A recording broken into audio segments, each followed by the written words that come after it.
Bonjour et bienvenue sur gcompris.com. Dans cette vidéo, l'objectif c'est de traduire des phrases qui sont données en français en une expression mathématique, en une expression littérale. Alors l'intérêt dans cet exercice, c'est de maîtriser les termes somme, produit et également les priorités sur les opérations. En particulier, attention, parfois vous devrez utiliser des parenthèses pour donner la bonne expression qui correspond à la phrase donnée. Alors, comme d'habitude, dans un premier temps, je vous invite vraiment à faire pause, cherchez bien l'exercice et on se retrouve tout de suite après pour la correction en détail. Allez, on passe tout de suite à la correction. Donc, la première phrase, le double de x augmenté de 1. Donc, on va commencer par le début, le double de x. Donc, le double d'un nombre, c'est le nombre multiplié par 2. Donc, le double de x, c'est 2 fois x. Et 2 fois x, on sait qu'on peut l'écrire un peu plus simplement. On peut sous-entendre le signe multiplié et on peut tout simplement écrire 2x. Donc le double de x ici, c'est déjà, on peut le noter, 2x. Et le double de x, il est augmenté de 1. Eh bien, augmenter, ça veut tout simplement dire qu'on va ajouter 1. Donc cette première phrase en français, comment est-ce qu'on va la traduire? Le double de x, c'est 2x plus 1. Allez, on passe à la deuxième, donc la somme de 3 et du triple de x. Donc il y a un mot très important ici, c'est somme. Je vous rappelle qu'une somme, c'est le résultat d'addition. Donc il peut y avoir une ou plusieurs additions.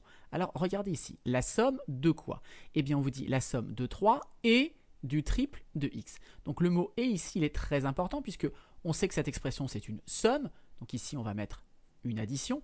Et de chaque côté du mot et, on va trouver ce qu'il faut additionner. Donc on a la somme de 3, donc je vais mettre ici déjà à gauche du signe plus 3. La somme de 3 est de quoi? Et du triple de x. Alors le triple d'un nombre, il s'obtient en multipliant le nombre par 3. Donc ici je veux le triple de x, donc il faut que je mette ici 3 fois x. Et ce 3 fois x, on peut l'écrire plus simplement, on peut l'écrire 3x. Laissez le signe multiplié ici sous-entendu, comme on l'avait fait déjà à la première question. Et donc la somme de 3 et du triple de x, ça s'écrit tout simplement 3 plus 3x. Alors j'en profite pour faire une remarque extrêmement importante. Il y a une erreur qu'on voit très souvent, donc il faut absolument faire attention à cela. Vous n'avez pas le droit de faire 3 plus 3 qui donne 6 et d'écrire que c'est 6x. Pourquoi? Eh bien parce que la multiplication, elle est prioritaire ici. Vous voulez faire la somme de 3 avec 3x. Donc en premier, ce qu'il faut calculer, c'est calculer d'abord 3x et ensuite additionner 3. Et ce n'est pas du tout pareil que de multiplier directement x par 6. Alors pour bien comprendre cette remarque, on va faire un exemple. Prenons comme valeur de x 2 et on regarde ce que donne l'expression. Le triple de x, donc le triple de 2 dans mon exemple, c'est 6. Donc tout ça, ça fait 6. Donc je dois faire la somme de 3 avec 6. Donc mon expression numéro 2 ici, si x égale 2, ça fait 3 plus 6, ça me fait 9. Mais regardez, maintenant si vous remplacez x ici, là-dedans par 2, eh bien 6x, ça va faire 6 fois 2, ça va faire 12. Donc ce n'est pas du tout ce que je veux obtenir.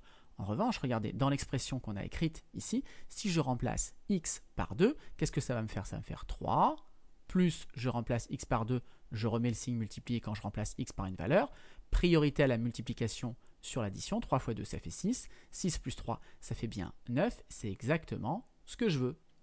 Donc pour la 2 c'est 3 plus 3x et on laisse l'expression ainsi. On passe à la 3, le produit par 5 de la somme de x et de 4. Alors ça se complique un petit peu.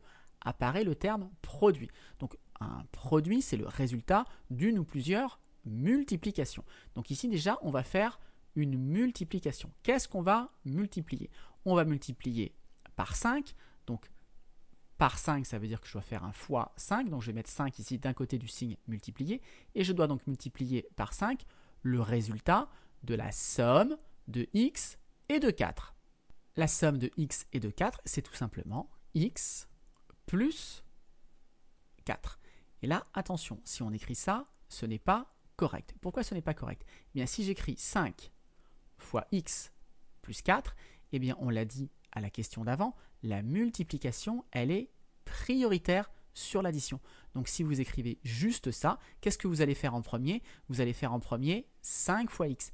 Et après, vous allez faire plus 4. Donc là, vous allez faire la somme de 5x et de 4. Ce n'est pas ce qu'on veut. Nous, on veut faire le produit par 5 de la somme de x et de 4. C'est-à-dire qu'on doit multiplier par 5 le résultat de x plus 4. Et donc là, on doit d'abord faire x plus 4. Donc il faut absolument mettre des parenthèses autour de x plus 4. Alors encore une fois, je peux simplifier un petit peu cette expression. Le signe multiplié, on n'est pas obligé de le mettre. Et on peut tout simplement écrire 5 ici, entre parenthèses x plus 4. Et je vous rappelle que ça va plutôt se lire 5 facteur de, entre parenthèses, x plus 4. Allez, on passe à la dernière, la somme de 6 et du produit de x par 7. Donc là, on a une somme, donc je mets tout de suite mon signe plus. Je repère le mot et, donc ça veut dire qu'à gauche du signe plus, je vais avoir 6. Et donc on veut faire la somme de 6 et du produit de x par 7. Donc ici, je dois écrire le produit de x par 7. Donc le produit de x par 7, c'est le résultat de la multiplication de x par 7. Et donc le résultat de l'expression 4, c'est 6 plus x fois 7. Notez qu'ici, ce n'est pas la peine de mettre des parenthèses autour de x fois 7, puisque la multiplication est déjà prioritaire, donc les parenthèses ici sont inutiles. En revanche, vous pouvez encore une fois éviter de mettre le signe multiplié. X fois 7, c'est pareil que 7 fois x, et le signe multiplié, on n'est pas obligé de le mettre. Donc ça peut s'écrire un peu plus simplement, 6 plus 7x. Et encore une fois, interdit de faire ici 6 plus 7, 13, 13x. Surtout pas. Là, il y a une priorité. Vous ne pourrez faire l'addition avec 6 une fois que vous aurez fait le résultat de 7x. Mais 7x, pour l'instant, vous ne connaissez pas la valeur de x, donc vous ne pouvez rien faire. On laisse comme ça. C'est 6 plus 7x. Voilà le résultat de la dernière expression. Voilà, une dernière remarque avant de conclure cette vidéo. Pour ceux qui auraient écrit à la place de 2x plus 1, 1 plus 2x, évidemment, c'est exactement la même chose. Dans une addition, on peut changer l'ordre des termes. Même chose ici pour le produit. Si vous avez écrit x plus 4, le tout fois 5, c'est tout à fait correct également. Mais là, on a gardé l'ordre de la phrase qui était donnée en français. Voilà, j'espère que vous avez apprécié cette vidéo. Si c'est le cas, n'hésitez pas, comme d'habitude, à la partager et à la liker.